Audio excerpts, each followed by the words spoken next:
If you're hitting people with data, but they don't even know they have a problem, it's just noise.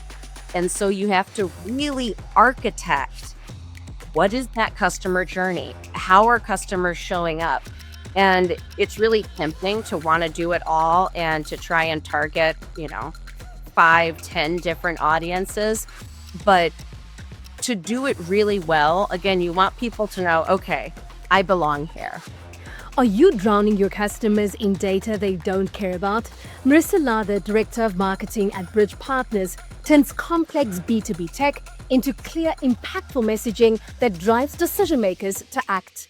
Named one of LinkedIn's top voices in marketing and advertising, Marissa has built her career on one key insight: clarity creates connection. Stop wasting your marketing efforts. Business leaders, this one's for you. Welcome to the DesignRush Podcast. I'm Kia Johnson. Got a story worth sharing? Email us at spotlight@designrush.com. Don't forget to like and subscribe for the best industry insights.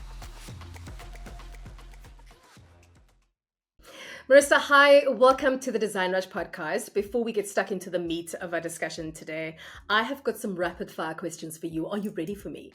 Oh, are you ready for me? I love that. Okay. Right, let's start this. Okay, so first question is, best way to end off a long day? Wine, workout, or watching a great show? I'm a great show girl. Oh, love that. Okay, second question is, dream dinner guest, a marketing legend or a pop culture icon?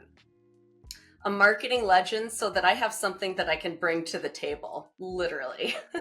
First step to making a complex B2B brand relatable, is it clear messaging or emotional storytelling? Clear messaging, because you've got to know what you're there for. What drives better brand campaigns? Data, emotion, or clarity? Well, I think data shows us that emotion drives that time and again, so I'm going all in on emotion. Harder challenge, simplifying tech or keeping audiences engaged? We're all dynamic creatures, so I'm saying engaged. Biggest tech brand marketing mistake? Not being accessible. One marketing tool you'd eliminate instantly? As much as I love this tool and it works for a lot of people, a video parsing tool was just not part of our MarTech stack. So I would let that go. Marissa, thanks for that. It was super fun. Now let's get stuck into your expertise. Okay, so you've been recognized as one of LinkedIn's top voices in marketing and advertising. You've been named a top Missouri leader by Women We Admire. I mean, these are really impressive accolades. What do you believe has been the key to your success in the marketing world? I think I have a really relatable story. I don't have a traditional marketing background, and so everything I've learned has been on my own. And I think that drive continues me to always keep up on the latest trends, always make sure I'm validating my thoughts with data and research. And then when I'm doing that, I'm sharing what I'm learning. And so I'm bringing people along with me. And so I've somewhat built a personal brand around that. And now I'm really recognizing that power and thinking about how can I harness that a little more strategically. What would you say are actually the common misconceptions then that B2B marketers have about storytelling? That it doesn't matter, that B2B is not creative. I think some of my biggest successful campaigns, or most successful campaigns, have really been when I have taken off my B2B hat and maybe put on my B2C hat, or even just think about it as a consumer myself, and then not being afraid to experiment and test, but then always making sure that I've got the data to support those hypotheses. But I think you've really got to get out there and try things if you want to be a brand leader. So I'm actually a little bit curious here, because in terms of your accomplishments, how would you say it's actually shaped your approach to leading innovative marketing strategies? Well, that's a great question. I think it makes me realize that people are paying attention a little bit more than I might have realized. And I think it also really makes me realize that we're all in it together. With marketing, there's no golden book of success. There are foundational, methodologies and frameworks that we follow, because those have been proven in some way, shape, or fashion to get us through, such as the customer journey. But what we're all really trying to do is align on a language. And so when I'm thinking about creating content, whether it be for myself, for a company, it's really how can it be there to best support somebody as they're making a really important, critical decision. And so that really boils down to trust, authenticity, and some of that's being really frank. When you mentioned in the rapid fire questions, the biggest challenge that tech companies tackle is the accessibility. And especially in B2B, we have our own language. There's acronyms, there's terminology and things that you're expected to know.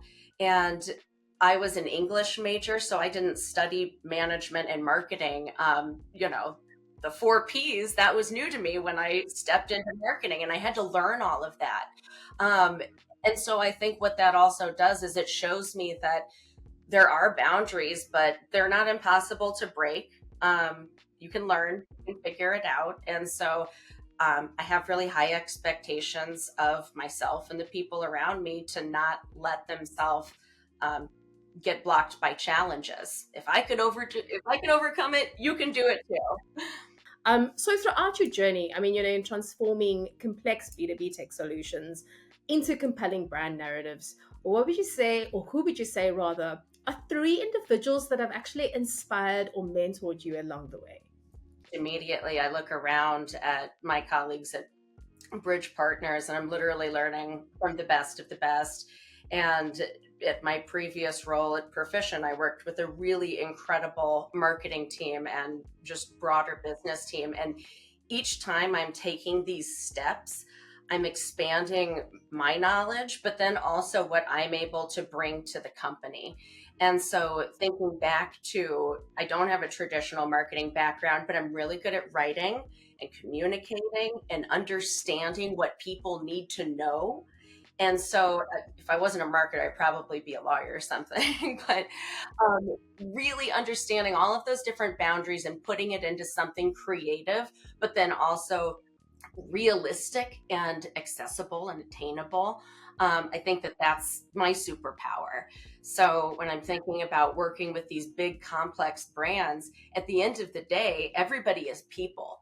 We all want to do business with people we like. We want to spend our time as more happy than sad. So how can we, at just a very basic level, impact people to make sure that we're going back to the emotion and really creating something that's going to resonate for them? What I would also like to know is, because you've spoken about a couple of the organizations where that's been a mentorship in a way that you have received and just the guidance. Would you say then, in terms of the insights, and that specific guidance that you received, that it actually influenced your approach quite strongly, to marketing and to storytelling there? I think what these organizations have done has given me a global platform to try campaigns. But even aside from that, there are so many things that influence both me on a day-to-day, but then also, really about how I approach marketing and business. And I'm thinking about obviously my colleagues, but also industry peers. I think that's a really important channel to have other marketing friends who understand the business, who you can tap into. And then I even ask, my friends who are not in, business marketing or tech or, anything like that. I'll bounce ideas off of them just to understand, is this resonating culturally? Is there something that I'm way too deep in the weeds here that I'm not seeing? I think it's really important that marketers make sure that we're taking that responsibility to try and make sure whatever you're putting out there is going to resonate as authentically as you can with the target audience that you're aiming for. What are the top 3 priorities then that you would say tech brands should actually focus on to then stay relevant and connect with decision makers for this year and then moving forward? And I think in essence, what you've just mentioned is already, taking us to the answer. But if you could kind of expand on that, that would be really great. Yeah, I think across my approach to marketing, it's very inclusive. And, I think the more diverse perspectives we can bring in, just the better product we're going to have. And so I think really building an inclusive brand that allows your customers to see themselves with your brand, whether it's work, like not working there, that would be a candidate, but whether they're doing business with you or maybe they're partnering with you, maybe they do want to work with you in some capacity, but you want to make sure that that's easy for them to know, oh, I fit here, I belong here. And then also, I think one thing that we've learned over the past 5 years is everything's going to change super, super fast, and AI is here. And what that means for brands is a lot of that, really technical or intense thought leadership content. Um, it's a little more easy, it's more democratized to produce. And so what you have is you might have a really great piece of content, but there's also a subpar piece of content that might have more reach because nobody knows about your brand. But if people know about your brand, they're going to want to know what you're writing, even if there is a ton of other competitive content out there. So right now, the most important thing is to be building that long-term brand so that when there is no search results, it's all zero click, search traffic, you are showing up because you've populated those MMLs with enough information about who you are and what you stand for and how you're differentiated in the market. I think, really to stay relevant and connected in the market, you've also got to pay attention to not just your buyers of today, but your buyers of tomorrow. And so that's where community building comes in. And that's so critical, especially when you think of technology and the HubSpot support community. We're tapping into that all of the time. Just all of the different ways that you're able to help people be successful with your product. My specialization in college was technical writing, so very step by step by step. And so I think that's probably why it's a nice bridge into creating this content for this audience, because I'm analytical on top of having that creative flair, if you will. So ensuring that you're investing in your audience of tomorrow, and then also taking advantage of this time that we have. There's a lot of boundaries being defined or redefined. Everything from AI governance to, marketing laws. There's a lot of movement right now, and it's an opportunity to push the boundaries a little bit. But obviously make sure you're doing that in an ethical way and that aligns with your company's values. When you say ensuring you're investing in tomorrow, if you were an organization or an agency owner that wants to invest in tomorrow, then where would you start those steps? Yeah, I think what it is you're going back to who is your target audience, you really understanding what are they interested in, and then finding ways that you can show up and build those points of connection. PR is really where this shines. So maybe you're doing partnerships with industry organizations, or maybe you're doing a sports partnership. I've had the opportunity to work on a few global partnerships, and one was BattleBots, world famous um, electronic battle TV show where people build little robots and they race them, and it's huge. And so, working for a tech company or a company that serviced tech clients, that was a really natural collaboration there. So, looking for where are those times that you'll be able to show up without always having to be selling, because it goes back to building the brand. It's who are you? Um, you know, One of your previous podcast guests talked a lot about personal brand building for executives, and there were so many juicy nuggets in there that I was thinking about how it could apply to a brand as well. Um, and I think just being out there and making yourself worthy of being talked about. So creating those opportunities. So whether that's you're creating a marketing campaign that is getting attention. One example, this was literally like over a decade ago, when Twitter was the hot new social media network. I was working for a solar energy company, and there was the world's first solar plane was doing a cross country tour, and I created a Twitter campaign with various other tech-based organizations here in St. Louis to petition them to stop and land. And they ended up landing. We had news, we had partnerships, we had rollout. They threw out a pitch at a Cardinals game. So, and all of that was done organically. So that's an example of where I think creativity can really come into play. And again, you never know what's possible. So, I mean, the tech market, influence, it's quite saturated at the moment. So, how would you say the brands should actually be approaching storytelling? I think storytelling is just, it has to be a part of a campaign, because that's how you connect to an audience. As much as we want data points and things like that, that shows up at a certain part of the customer journey to where it actually is relevant information. So you're always thinking about what's the nice to have information, but what do they need to know to really make the next step? And so if you're hitting people with data, but they don't even know they have a problem, it's just noise. And so you have to really architect, what is that customer journey? How are customers showing up? And it's really tempting to want to do it all and to try and target, 5-10 different audiences. But to do it really well, again, you want people to know, okay, I belong here. And so you can't be everybody to everyone. And so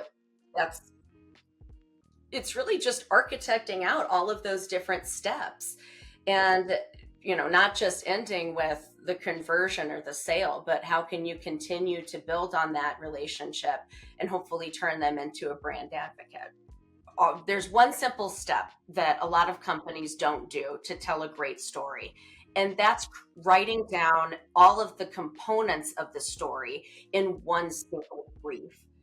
No matter how many people are working on that project, everybody needs that single source of truth.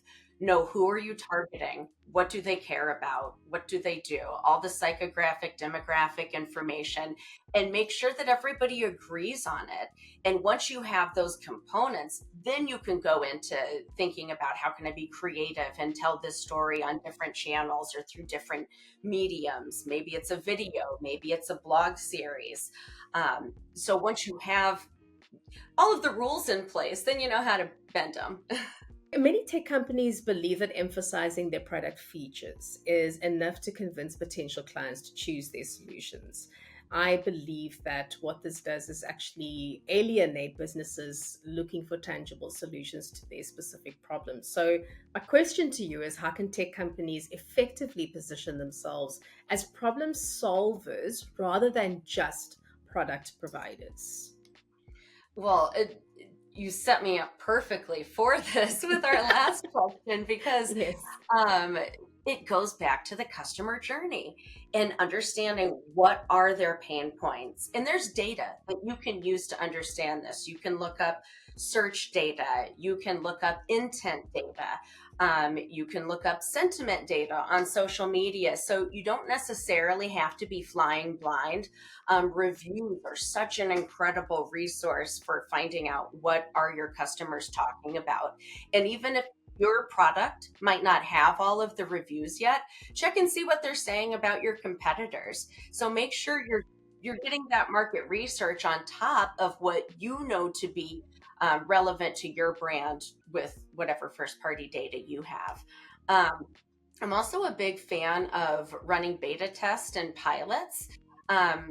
Before you invest a lot of resources, we work on a pretty lean team. We want to make sure that every action is going to be intentional and have meaning for our company goals and what we're trying to accomplish. So it leaves room for experimentation, but everything is going to be very, very targeted. And that's because we've taken the time step by step to understand how are customers reaching our company, what are the most effective means of communication. Some of these things, if we don't have them, we're using A/B testing to define what are those benchmarks, and then you can compare those to industry benchmarks. But you're really trying to, the foundation of content marketing, answer your customer's problem before, or answer your customer's question before they ask it, and solve their problem before they even know they have it.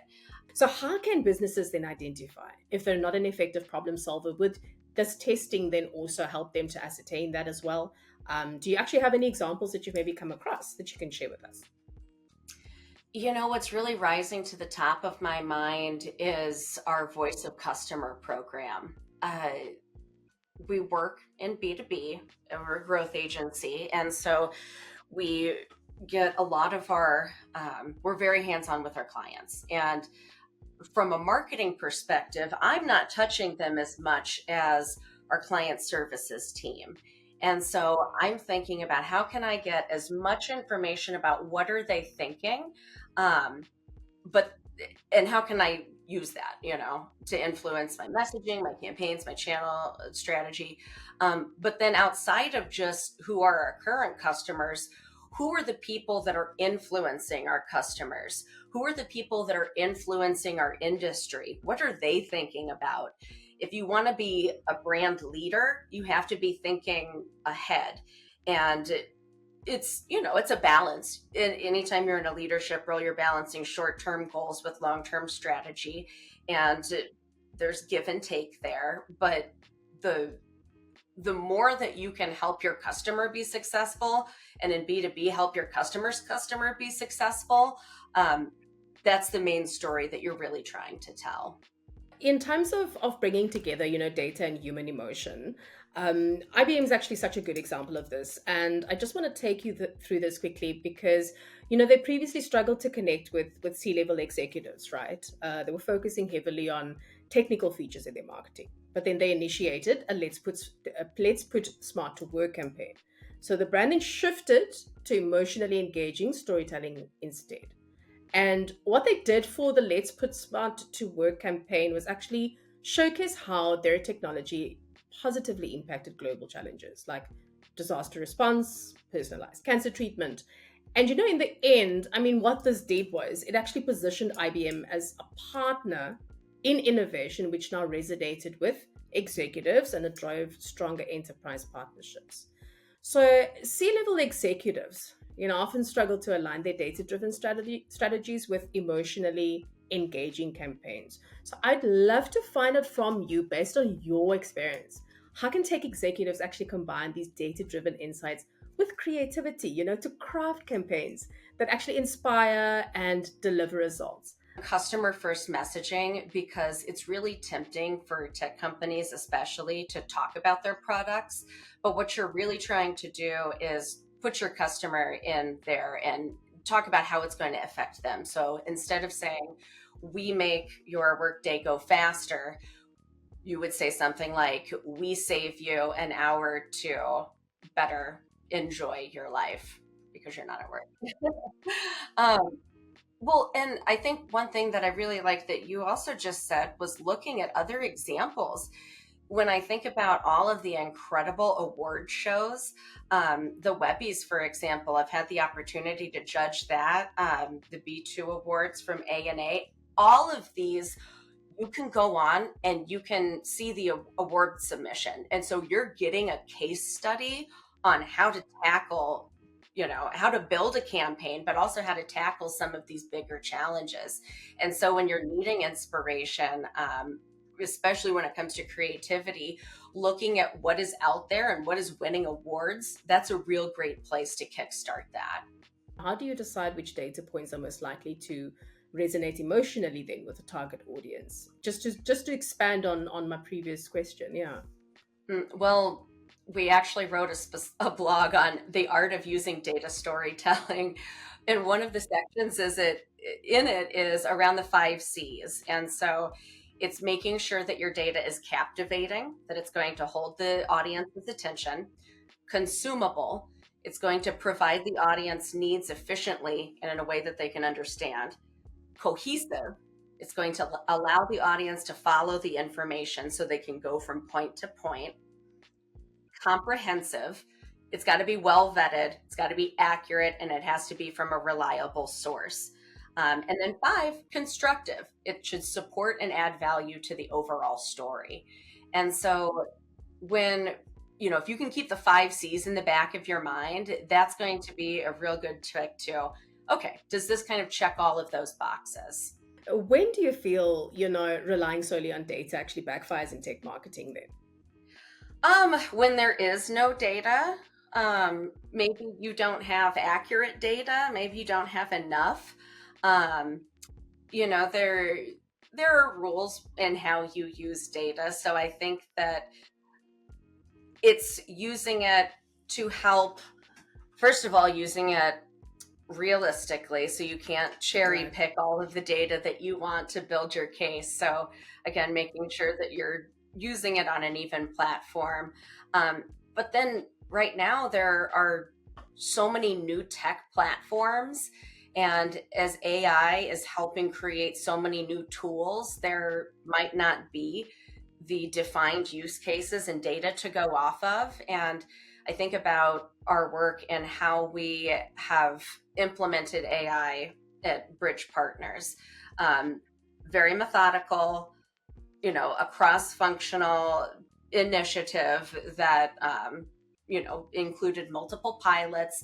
And I think I've got more content on this if you want to see it, but it's really about creating a step-by-step process that can be measured. It's really tempting to try and go all in and bite off more that you can chew. But whenever you are working with data, and especially customer data, you have to be super, super rigid. And so luckily, we've got ISO certifications and things like that to help protect us. But I think one of the things that agencies can really do to make sure that they are able to service their customers, in these coming years, is making sure they understand how to use that data, especially as it relates to AI. The tech industry, it does tend to be traditionally more fact-driven and cautious. So some executives actually hesitate to take creative risks. So what would you say is a bold marketing move that tech brands should consider today to stand out from competitors?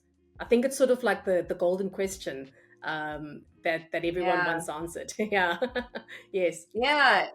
It's kind of interesting. I didn't anticipate having this answer, but I think right now the biggest, boldest move you can make for branding your business is around DEI. DEI is not going away. There are studies that show 6 out of 10 people do care about this. And so I think we're looking at the data, and it goes back into what is going to resonate with your target customer. What are you selling? What are your brand values?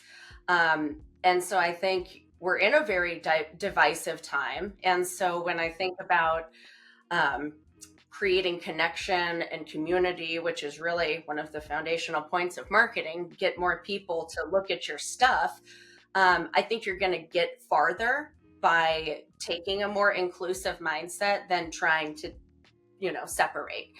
And so, we just recently, we had an internal memo, our company still stands with DEI, but our CEO, he added it to LinkedIn and added his own thoughts. This was not something that went, through the marketing team. It was authentic, and it was authentic leadership. And so when you think about bold moves, it's how are you going to be leading that conversation, taking a stand on things. And that aligns with your personal values and your brand values. Again, what your previous podcast guest was saying, you've got to develop your personal brand before you can deploy it. And so really understanding, from a top-down perspective, what are the values of the company? How can you best support? So DEI is my big, bold move for 2025. Can you then share a time when you worked with a tech company whose bold strategy then paid off and what business results it achieved? I'm thinking about campaigns that I've, had a direct part in. Um, and then I also have one really kind of fun campaign that I'll share. The one that I've had a part in was Make a December Difference. When COVID hit, all of the offices closed down. And instead of doing, company parties that year, the company I was working for, Proficient, did a global giving campaign. So every person that worked for the company got $100. The only ask was you go do something kind, create a moment of kindness. And the storytelling that came out of this, so there's artifacts, there's landing pages and blogs and social media posts that, created this story. But I'm getting chills just thinking about it. Over in India, they pooled all of their money together and actually bought a dialysis machine so they Oh could my gosh. donate free dialysis. People were rescuing animals, buying groceries for people, paying on people's rents, pooling their money together to make bigger investments and donations. So when I think about storytelling, that was something that was really, really cool and very bold. And then another fun campaign, I saw this when I judged the Webbies. I might have some of the details wrong, but it was the city of Quebec, and they were playing off of the White Lotus theme. And this was their travel and tourism, and they wanted to get people to come visit Quebec. So they launched a campaign on social media to try and get people to rally as Quebec is the next city for White Lotus. And it got news coverage. I think I'll post a link to it on my LinkedIn because it got something like millions and millions of organic impressions for 0.000, cents on the dollar. And all it was a 12-page PDF that was set as it was a travel brochure that had been branded as White Lotus. And by tapping into such a cultural moment and figuring out, where is that connection point? What is that red thread? They were able to pique people's interest and create that online conversation. It ended up, the directors of White Lotus responded to the campaign. And while they didn't end up getting the filming destination, it created an absolute ton of engagement and awareness for how beautiful the city of Quebec is. So I love that. So Marissa, I want to move to my next question right now. Taking a look at specifically, challenges in scaling, etc. Now, tech companies face unique challenges, when they're scaling their brands globally, requiring agency partners who can balance creativity with technical expertise. So what traits or skills do you think tech brands should look for in an agency partner to ensure that their future partner can successfully help them stand out and break through the noise? I am somebody who always tries to follow the rules. And when I think about how my playbook, my rule book is shifting and the amount of energy it takes to keep up with all of that, I think that's one of the biggest values that I look for in a vendor. Can they integrate in with all of our technology or processes? Can we collaborate? Do you have the clearance that we need to be able to work on our clients, projects? And so it really, really comes down to, having a really strong security team, understanding, complete that security scorecard. Again, I mentioned our ISO certifications. It's like, what can you do to relieve me of having to do that other investigative work? And so when you want to show up on a global scale, the laws outside of the US are much more restrictive. You've got to understand them, and things are changing and they're being created more and more. And so you have to just have a real commitment to want to stay on top of that. So if you want to break through the noise, you've got to be able to be the partner for your clients. You have to be beside them. So you have to have the clearance to be there. So focus on your security. And then, with the rate that things are changing, some of those foundational concepts will hold true, but in the spirit of experimentation and really breaking those boundaries and taking advantage of this, Wild West time that we have, how can you bring in outside voices? Whenever we're thinking about putting a campaign together, how can you bring in other people across the business to give an opinion? And people might have a voice, but that voice might not necessarily translate into the direct, output of the campaign.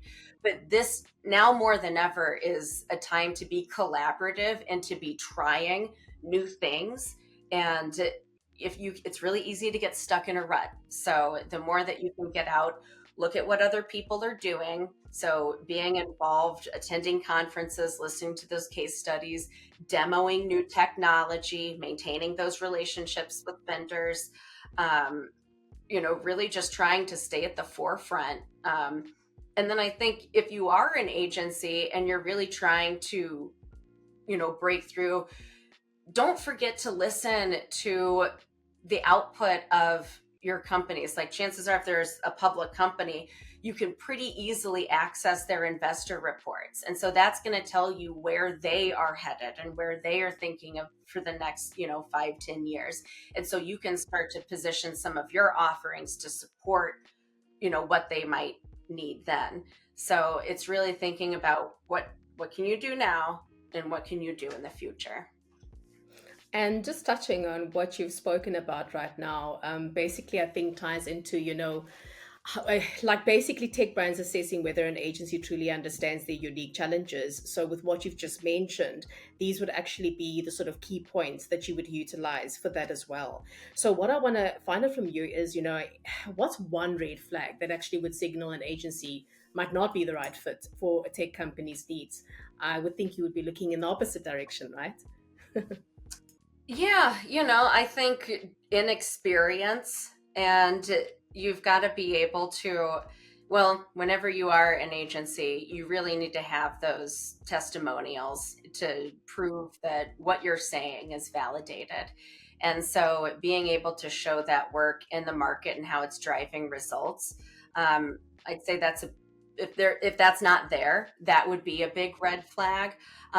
Or, not being able to show something in a similar industry if you're trying to break into a new industry. That's fair, right? But being able to show this is my methodology, this is how I have executed this. And that's, again, where pilots are fantastic, because you can really go through something and take some learnings, but then you also have a case study of how you have approached this within your own business. So you actually do have some experience that you can leverage, that you might be able to take to a client. Cisco itself was focusing immensely on highly technical networking solutions, routers, switches, cybersecurity protocols. So the campaigns itself, it resonated, right, with IT professionals, but it failed to connect with your broader business decision makers who were actually concerned with outcomes like cost savings, scalability, and of course, innovation as well. So what's one technique that tech brands can actually adopt today to humanize their marketing and then build that emotional connections with clients? Well, I'm just thinking about the entire buying committee, and really making sure that you have a narrative and a set of messages that's going to speak to each of those members of the buying committee. And then when you're creating those campaigns, don't try to create the one for everybody. Speak to a single person in your campaign. That'll allow you to go beyond just your target profiles and really get into the psychographic, and even how the demographic data can influence somebody's decision making. And so really testing that and analyzing really intently. what works, what doesn't, and documenting all of this, because what you're trying to do is also create a process that's scalable. So it has to be repeatable. So you don't want to customize each individual campaign, but if you can fine tune a set of questions to draw out different stories for a specific target audience, Right. you'll be able to create an individual content piece for each person that you're trying to talk to. So I Mm-hmm. would really encourage people, just tell the same story, but Mm-hmm. tell it to multiple different people in Yes. different ways, right? So, do you then think that this approach can actually work for enterprise level clients who make decisions based on logic and ROI? Yeah, I mean, depending at what stage of the journey they are, if they are ready to receive that information, um, I think before you even try to hit people with, a benefit or a data point, they have to know who you are to pay attention to understand what you're saying is valid or real, verified. For example, you're going to pay much more attention to a Gartner point than a Joe Schmo analyst company point. So, Gartner's got that brand recognition. Um, so it's really about creating that brand recognition and then being able to say, and by the way, this is actually how we can help you. AI is redefining how businesses approach marketing, and tech brands are uniquely positioned to actually benefit from its capabilities. What do you think are the actionable strategies that tech executives can adopt today to elevate customer engagement? Well, there's a lot there. And, you know, when you're an executive, you're working within boundaries such as a budget, such as resources. And so you have to understand whatever big investment you're making or recommendations for that, such as an AI technology, how that's going to play across the business. And so it really starts with understanding what are those use cases that AI is going to support, and making sure that that's validated across your delivery team, your talent acquisition team, your compliance team.